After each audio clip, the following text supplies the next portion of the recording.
فرمایا ان اللہ اشترى من المؤمنین انفسهم واموالهم بان لهم الجنہ يقاتلون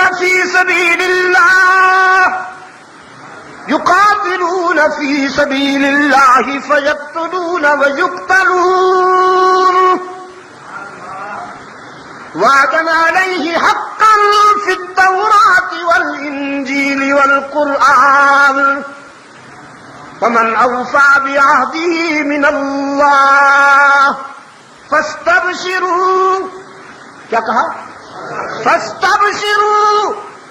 جس نے اللہ سے کیا ہوا وعدہ پورا کر دیا پیغمبر اسے بشارت دے دیجئے، اسے خوشخبری دے دیجئے.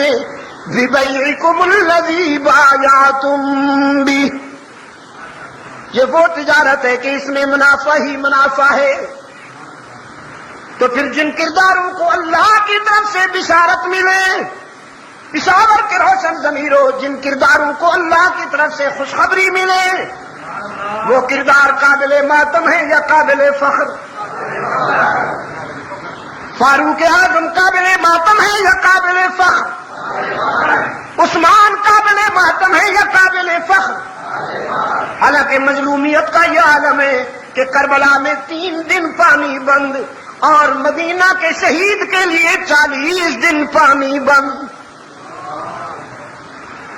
مظلومیت کا یہ عالم ہے کہ 3 دن حضرت عثمان کی بیعت پڑی رہی بے گور و کفن. تاریخ منافقت کے درندے کسی کو قریب نہیں آنے دیتے. میں نے رات بھی کہا جو کنواں خرید کر کے امت کے لیے وقف کیا اسی کنویں کا پانی بند، جو مسجد خرید کر کے توسیع کی اور عمارت اس کی بنائی اسی مسجد میں نمازوں پر پابندی لگائی گئی. اور شہادت کے تیسرے روز رات کی تنہائی میں عثمان ابن عفان کو جنت البقیع کے ایک کونے میں دفن کر دیا گیا. لیکن اس قدر مظلومیت کے باوجود، اس قدر دردناک شہادت کے باوجود ہمارا عثمان قابل ماتم نہیں، قابل سیدنا علی بھی قابل ماتم نہیں، قابل میں سچ کہتا ہوں میرا پیارا حسین بھی قابل ماتم نہیں، قابل فخر ہے. ماتم منافقین کے لیے، ماتم ظالموں کے لیے، ماتم ہارنے والوں کے لیے حسین نے جان دے کر جیت لیا. حسین نے دنیا کی فانی زندگی دے کر ابدی زندگی حاصل کر لی. وہ گلشن ارم کا مہکتا پھول ہے، جنت میں مسکراتے ہوئے نظر آتے ہیں.